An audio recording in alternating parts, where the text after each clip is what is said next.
Hey, good morning or good afternoon. This is Mr. Bradley coming at you to talk to you a little bit about reforming the industrialized world.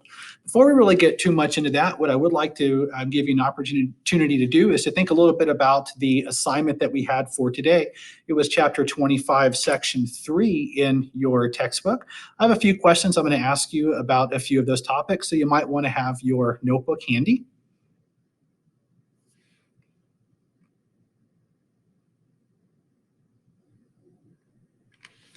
And we're back.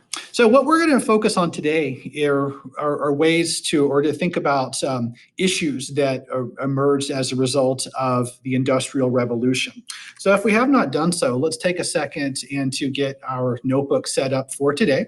Our guiding question is, why were there challenges to laissez-faire practices by the late 1800s? A couple of terms and names here. We have Adam Smith, capitalism, Karl Marx, socialism, union, and strike. You can also refer to chapter 25, section 4 in your textbook for further information or references to some of the things that I'm going to talk to us about in just a few moments. So last block, we were looking at the Industrial Revolution.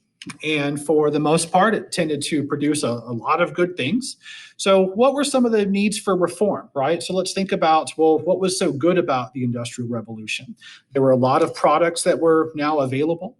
These products were of good quality and they were more affordable to many people, more than really ever before. They also utilized the natural resources by becoming more efficient with the way things were produced, and also created job opportunities and other economic opportunities for many individuals and entrepreneurs. So what were some of the issues that industrialization is going to create? Well, one of them was that there was a growing gap between the haves and the have-nots, or the rich and the poor. Workers tended to receive lower wages, while those on the other end of the scale were making large amounts of money. Also, the conditions that many of the workers experience in the factories and the mines were very dangerous and life-changing. The long hours each day to put into the work, the use of children as part of the workforce and depriving them of opportunities for a better future, and also problems associated with urbanization, the growth of cities and industrial centers, leading to, population growth and crowdedness and sewage and sanitation and crime and all of these things that were mentioned last time. So one thing that we're going to look at today are different philosophies or different perspectives on how people felt about these things that were going on. So let's start with one of them right here. So laissez-faire, or letting owners of industry and business set the working conditions without interference. I often mispronounce this by just calling it laissez-faire. Lazy kind of referring to not really wanting to get involved or not really wanting to do anything. So the idea is that businesses can operate without any real rules or regulations. This is also referred to as the free market or free enterprise system as well. One of the big supporters of this was a man named Adam Smith. Some of you might be thinking, wasn't he on that Enlightenment DBQ we did a few weeks back? And if you're thinking that, correct, he certainly was. But he was a big defender of the free market. And in 1776, that year kind of rings a bell as well. But in 1776, he is going to publish a book that is called The Wealth of Nations, that is going to largely support this free market or free enterprise system. One of the big arguments that he makes is that the natural laws of the market will regulate itself and will allow the more successful businesses to thrive. But at the same time, this is something that is going to be good for society. So a few of these natural laws that he's referring to, right? The law of self-interest, that people will work for their own good. But he also makes the case that society is going to benefit by the good works of individuals. There's also the law of competition, right? So it's going to force people to make a better product if there are multiple companies competing for the consumer. And the laws of supply and demand, that enough goods will be produced at the lowest possible price to meet demand in this market economy. So in short, what he is suggesting is economic liberty is guaranteed or economic liberty guaranteed economic progress. And so this is what is often referred to as, or a big supporter of capitalism, right? Which we can define as an economic system in which the factors of production are privately owned and money is invested in business ventures to make a profit. So this idea of keep reinvesting, and that's going to contribute to greater growth and progress. So a couple of specific characteristics we can say here is that individuals and businesses own property and the means of production, and progress will result when individuals follow their self-interest. Businesses follow their own self-interest by competing for the consumer's money, and each business tries to produce goods or services that are better and less expensive than those of competitors. Consumers compete to buy the best goods at the lowest price. This competition shapes the market by affecting what businesses are able to sell. But government should not interfere in the economy because competition creates efficiency and business. So that was one of the, I guess, the big philosophies that especially businesses and these captains of industry are going to support. There were others, however, that believe that government should take a more active role. And so we're looking here at other kinds of philosophies and a bunch of isms that we're going to become more familiar with today. So including utilitarianism, socialism, Marxism, and communism. So again, these four philosophies or approaches are really going to try to promote a greater role of government in the economy. So let's start with the first one here. So we have utilitarianism, which we can define as a government taking this role that is going to be useful for the greatest good for the greatest number of people. So this is an idea that's going to support individualism. However, it also is going to support government intervention. But it's the people that are going to make the determination as to what's going to be good for society as a whole.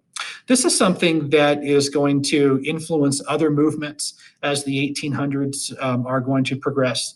When we look at some issues, specifically workers' rights, wealth inequality, women's rights, prison reform, and public education.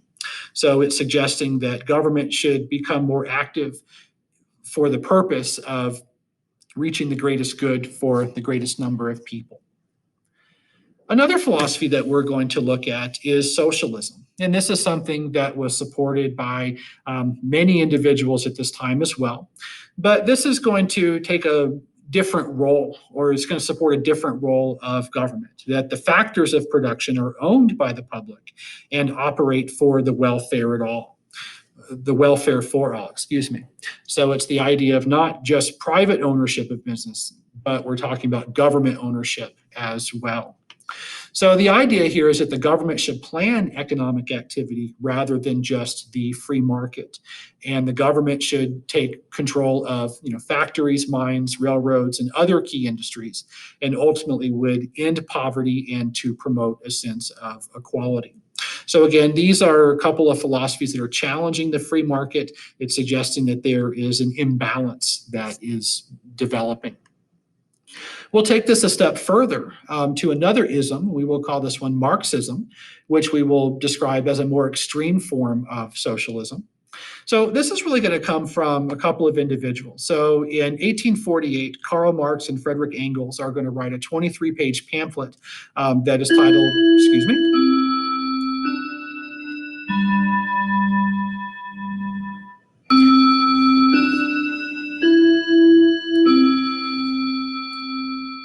Sorry about that. And the title of this is called The Communist Manifesto.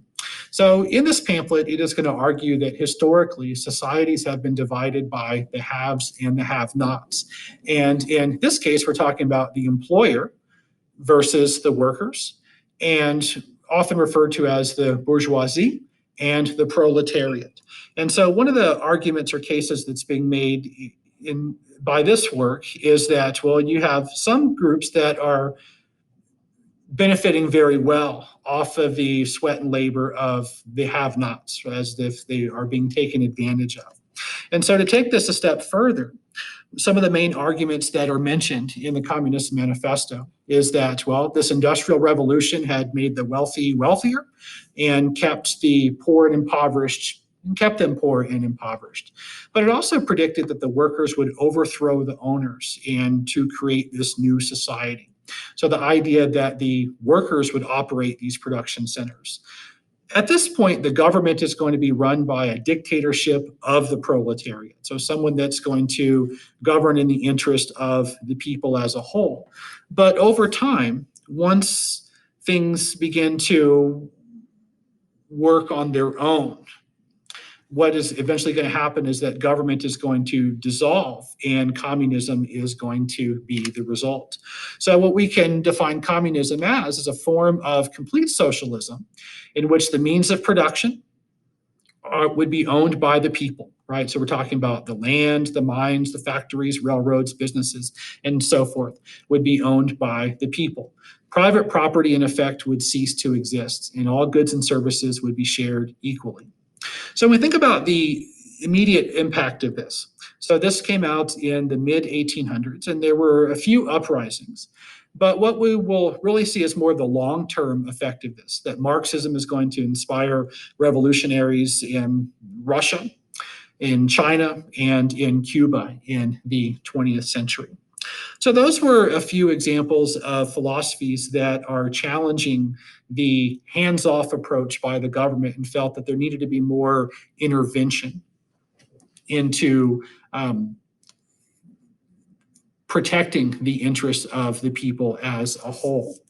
There were other movements, though, where people weren't really seeking governmental solutions or governmental changes, but really are going to seek to try to organize themselves and to deal with a particular issue. And in the wake of industrialization, one of these movements is going to be the labor movement around the world.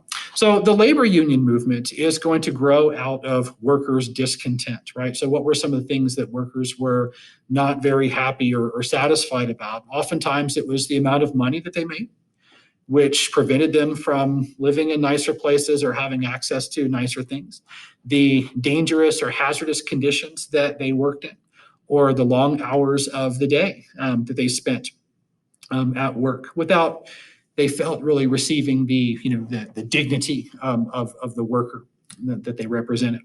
So what they're going to do is they are going to organize themselves into a union. And so we can just find this union as an organization that's going to represent the interest of workers that are going to try to bargain for better conditions. When we look at this image right here, we see just a group of workers that maybe as individuals, they might not have a great voice or a great impact. But if they were to organize themselves together as a workforce, then we can see that there is going to be the possibility of more of an influence that group is going to have. Unions were pretty different, right? So there were different skills or different trades that may have been used. Skilled workers often did not want unskilled workers as part of their union.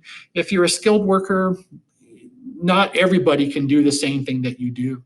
So they try to protect their influence or to protect their interests by excluding unskilled people from their organizations, or different types of crafts, or there were just a lot of different kinds of unions that existed at this time.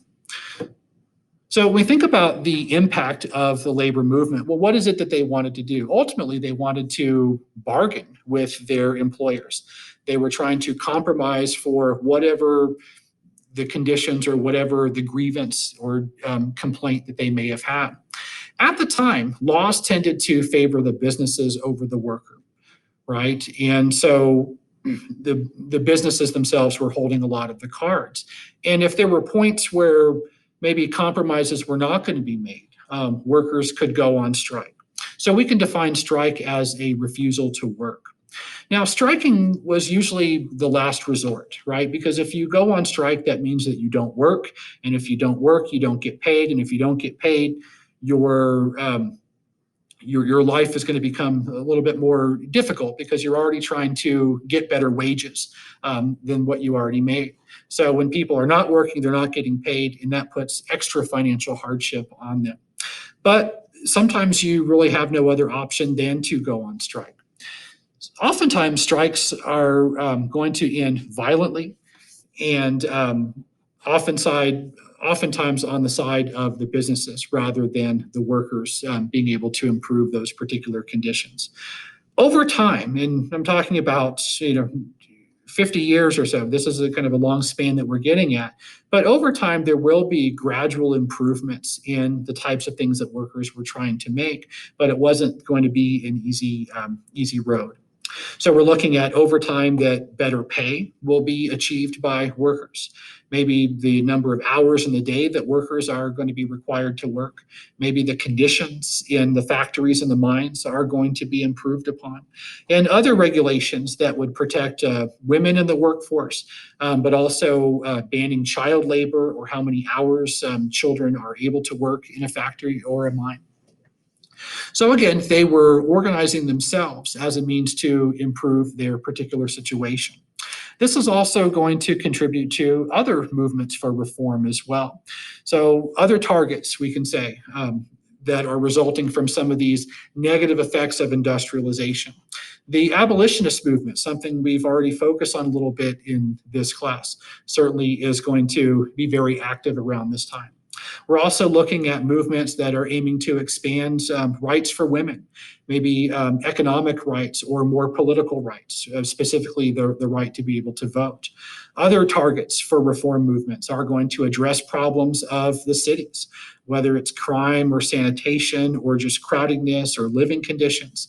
The reality of it is that these are things that are going to be challenged at some point. And also improving or increasing opportunities for children and their future, whether it's education or other endeavors that they wish to pursue.